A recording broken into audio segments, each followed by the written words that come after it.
2023年的第一笔捐赠。事情是这样子的，我那个是 Cam SJ4000运动相机出了点小问题，导致 MOV 视频文件损坏，视频数据在，但文件打不开，封 pack 提示 move 之类的缺失还是啥的。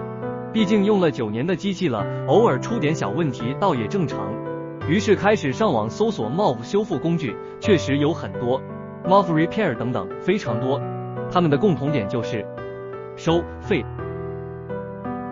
收费我自然不反对，但可能也是收入太低吧。之前也是远程桌面软件 TeamViewer 太贵了，买不起，只好用 AnyDesk Cross Desk Down 了。就比如这次的 MOV 文件，如果是80元人民币，我能接受，但这些外国软件美元为单位，80美元560元人民币，为了恢复一个无关紧要的视频，花费我将近半个月的收入，我自然是无法接受。于是，在 GitHub 里淘啊淘到了 Ntrunk 工具，我用它成功恢复了我的 MOV 视频文件，甚至比之前我用过的修复软件更快，因为我觉得它很有用，帮到了我。按惯例能捐赠自然会捐赠，就像之前 Eclipse Newcosh 等等软件一样，对作者表示肯定。美中不足当然也有，就是得自己编译，没法的事儿。你问我喜欢编译吗？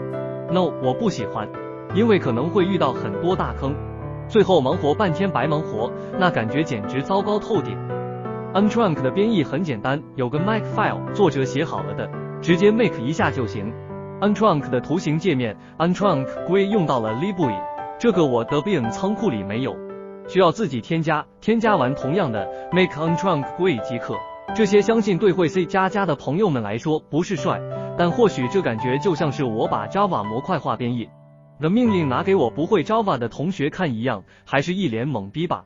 好了，视频就到这里了，拜拜。右极，现在这个是在编译 Phone Pack 3.3.9。